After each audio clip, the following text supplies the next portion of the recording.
विघ्नहर्ता श्री गणेश, श्री गणेश, श्री गणेश।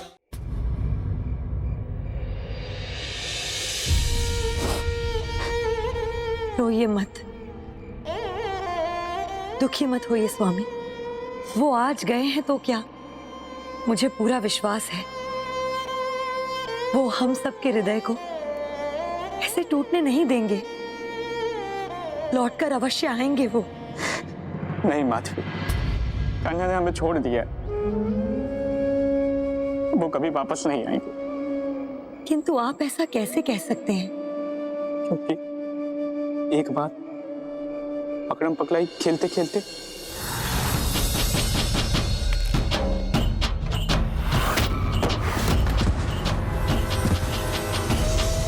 मुझसे भागकर कहां तक जाओगे कान्हा? अच्छा मान गया कान्हा, तुम्हें पकड़ना बहुत कठिन है। कहीं भागते भागते वृंदावन से बाहर ही मत निकल जाना। मैं वृंदावन छोड़कर गया तो वापस आना संभव न होगा। उनके मुख से ऐसे ही निकल गया होगा स्वामी। नहीं, मत भूलो माधवी, ये कन्हैया के मुख से निकले हुए शब्द कभी निरर्थक हो ही नहीं सकते। किंतु मुझे नहीं पता था माधवी, ये सब कुछ इतना जल्दी हो जाएगा। मैं अपने कन्हैया के बिना नहीं रह सकता माधवी। विचलित तो मुझे होना चाहिए स्वामी। आपके पास तो उनकी स्मृतियां हैं, उनके साथ बिताए अमूल्य पलों का अनुभव है, जिसके सहारे आप जीवन जी सकते हैं। किंतु मेरा क्या, मैं तो ठीक से उनके दर्शन तक नहीं कर पाई। ठीक कहा तुमने माधवी, मेरी स्मृतियां तो सदा मेरे साथ हैं। मैं उन्हीं में अपने कान्हा को ढूंढ लूंगा।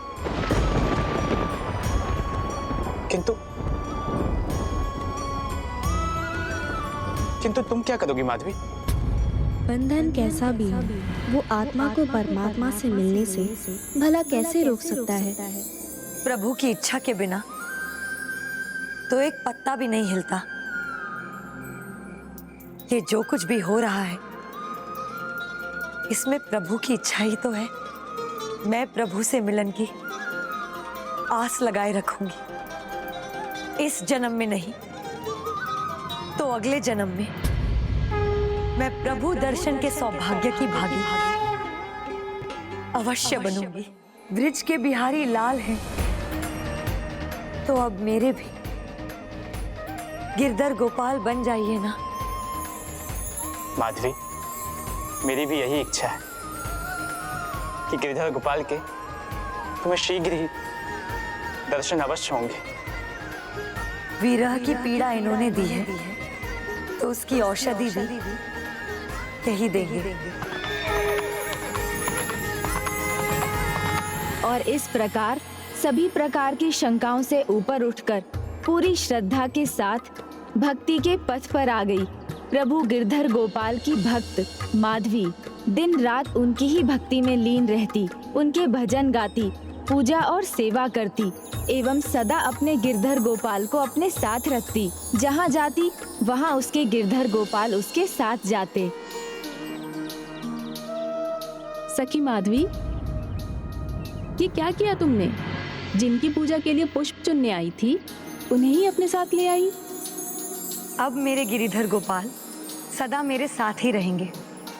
मैं उन्हें अपने आप से दूर नहीं होने दूंगी, क्योंकि कन्हैया से दूर रही तो कभी उनके दर्शन ना पा सकी। अब यदि इनसे भी परे हो जाऊंगी तो जीवित नहीं रह पाऊंगी। लगता है अभी भी कृष्ण कन्हैया के दर्शन की आस है तुम्हें। अब तो वो द्वारकाधीश है। देवी रुक्मिणी के साथ अनेकों रानियां हैं उनकी। वर्षों से वो यहाँ नहीं लौटे तो अब कहाँ आने वाले हैं? जब वो एक बार मन मंदिर में बस जाते हैं ना तो कभी बिसरते नहीं हैं। वो नहीं आए तो क्या हुआ? ये संभव है कि वो हम सबको अपने पास बुला ले। माधवी, माधवी, लीलाधारी की बात तो लीलाधारी ही जाने, किंतु मैं इतना अवश्य जानता हूं कि कान्हा ने तुम्हारी बात सुन ली है माधवी। हमारे कन्हैया कुरुक्षेत्र आ रहे हैं। हम सभी ब्रिजवासियों को भी बुलाया है। हम सभी को वहां कृष्ण कन्हैया के दर्शन होंगे माधवी। और माधवी, इतनी तपस्या के बाद अपने गिरधर गोपाल से मिल सकोगे। हम भी चलेंगे तुम्हारे साथ सखी। इसी बहाने हमें भी कृष्ण कन्हैया के दर्शन हो जाएंगे।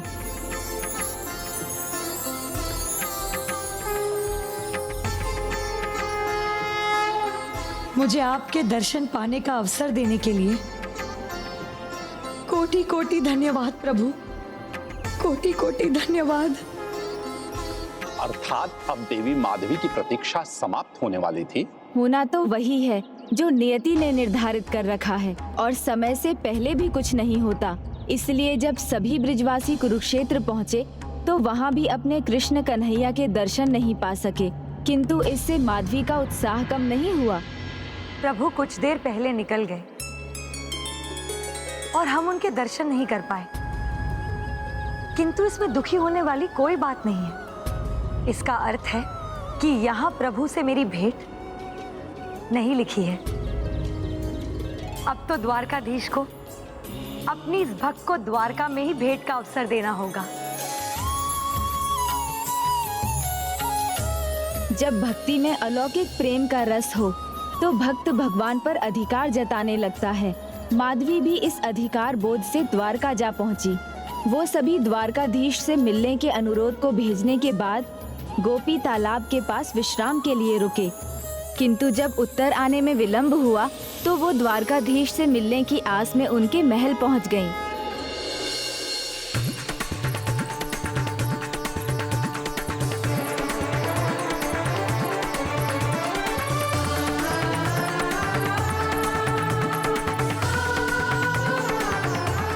प्रणाम माता।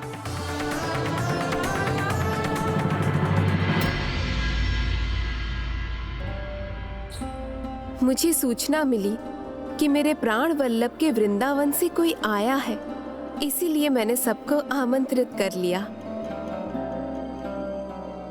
किंतु ये मैं उन्हें बता पाती उसके पहले ही वो द्वारका से प्रस्थान कर गए।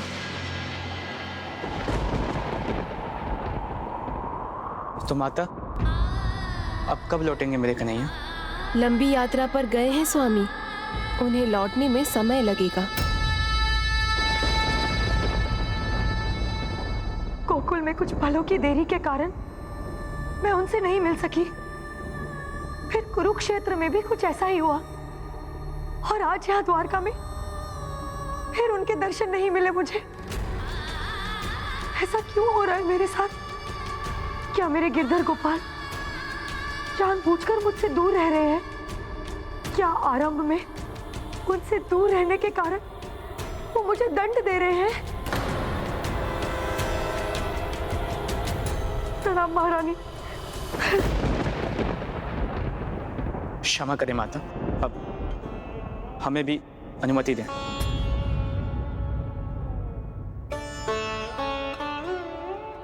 इतने प्रयासों के बाद भी उन्हें प्रभु के दर्शन क्यों नहीं मिल रहे दीदी? प्रभु के सिवाय ये और कौन जानता है? ये प्रभु की ही लीला है, उन्हें ही पता है कि आगे क्या होने वाला है। माधवी, माधवी, कहाँ चली गई माधवी?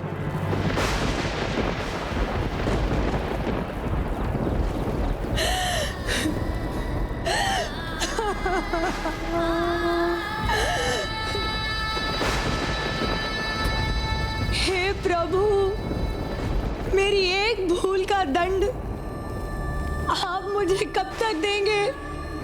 उत्तर दीजिए मुझे। ऐसे शांत क्यों खड़े हैं आप?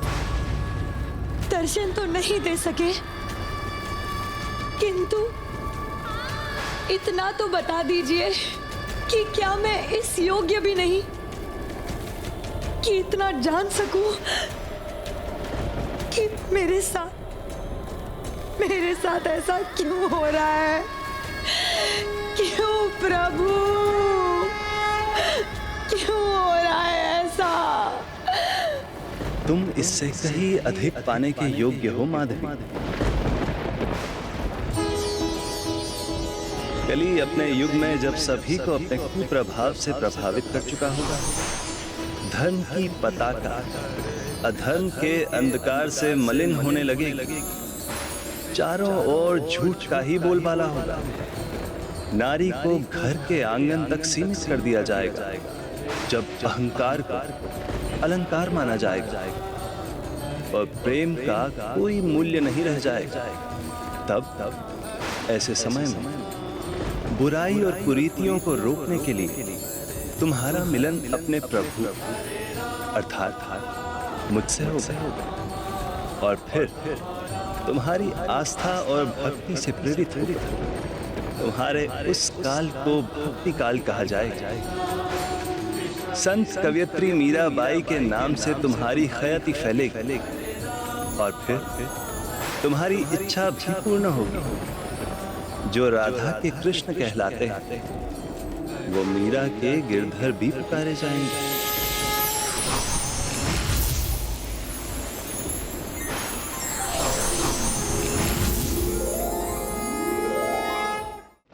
आपका कोटि कोटि धन्यवाद प्रभु। मैं धन्य हुई, आपने मेरा जीवन धन्य कर दिया। अब जब मेरे जीवन का ये उद्देश्य पूर्ण हुआ है तो मुझे और जीने की कोई इच्छा ही नहीं रही प्रभु। मुझे जल समाधि लेकर अपने अगले जन्म में अपनी शरण में ले लीजिए प्रभु।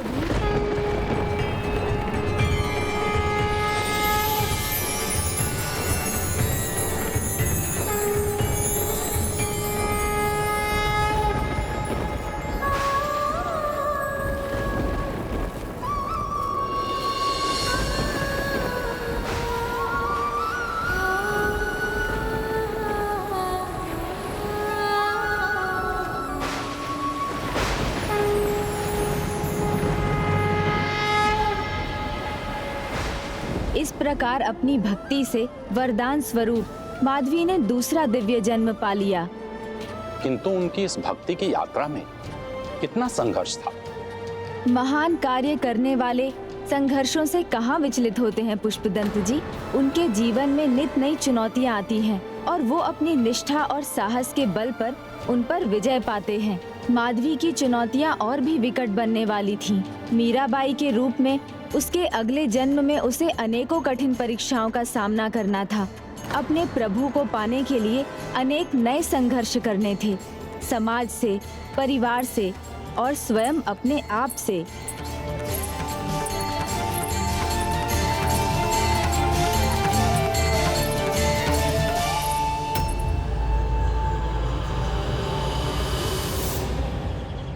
प्रभु की भक्त माधवी को जिस पल की प्रतीक्षा थी उस तक पहुंचने के लिए अगले जन्म में मीराबाई बनकर कैसा संघर्ष करना पड़ा प्रभु। मीराबाई की भक्ति उनकी प्राण वायु थी, उनकी जीवन धारा थी, जो उन्होंने बचपन में ही अपने प्रभु को समर्पित कर दी और उनकी वही भक्ति पग पग पर परीक्षा बनकर उनके जीवन में संघर्ष प्रस्तुत करने वाली थी। बचपन से ही? किंतु उनका जन्म कहाँ हुआ था? द्वापर युग के वरदान ने कलयुग में अपना प्रभाव दिखाया। मीरा का जन्म हुआ मारवाड़ के शासक राव दूदा सिंह के परिवार में। उनके चौथे पुत्र राव रतन सिंह और उनकी पत्नी वीर कुंवरी की पुत्री के रूप में, वो भी उस समय जब एक ओर संत तुलसीदास जी अपनी रचनाओं से भक्ति की धारा बहा रहे थे, वहीं दूसरी ओर कलयुग के प्रभाव में आकर अधर्म और अनाचार का बोलबाला बढ़ता जा रहा था। चिंता मत करो पुत्र। किंतु कैसे न करूं चिंता पिताजी। वीर कुंवरी के दाईसा का कहना है कि शिशु के जीवन का कोई संकेत नहीं और वीर कुंवरी कष्ट में तड़प रही है। हमें विश्वास है सब ठीक होगा। बहुरानी भी कुशल से होंगी और तुम्हारी संतान भी। हमारे गोपाल है ना हमारे साथ।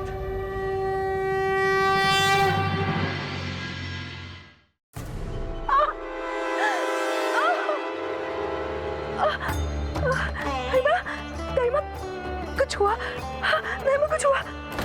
प्रभु हरि गोपाल की कृपा से मुझे ऐसा लगा कि मेरी संतान ने कुछ हरकत की है दाई माँ। इसका मतलब शिशु जीवित है और स्वस्थ है। शिशु जीवित है, स्वस्थ है, तो फिर मेरी संतान जन्म क्यों नहीं ले रही दाई माँ? अरे ये प्रभु का संकेत है। अब तो हरि की कृपा से ही सब भला होगा। आपने सही कहा दाई माँ, आपने सही कहा। उसे फिर से कुछ हरकत की दाई माँ। किंतु ऐसा लग रहा है शिशु को माँ के गर्भ से बाहर आने की इच्छा ही नहीं।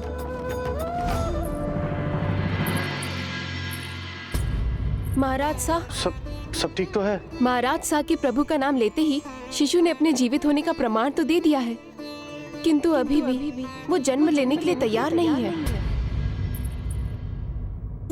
हम समझ गए, उसे बस थोड़ी सी प्रेरणा चाहिए। जाओ, संगीत के लिए वाद्य यंत्र ले आओ। किंतु महाराज साहब, क्षमा करें, इस माहौल में संगीत? पुत्र, तनाव का वातावरण है। ऐसे वातावरण में कोई शिशु कैसे जन्म लेना चाहेगा भला? पहले भक्तिमय संगीत से यहाँ के वातावरण को भरेंगे,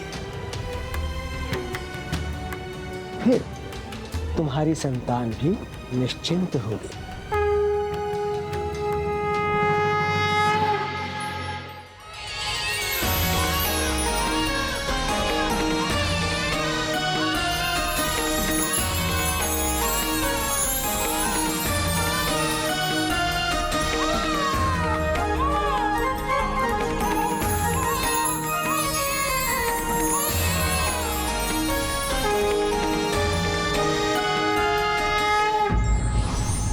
यदि व्यक्ति में ईश्वर के प्रति आस्था और स्वयं में विश्वास हो तो ईश्वर नए मार्ग खोल देते हैं।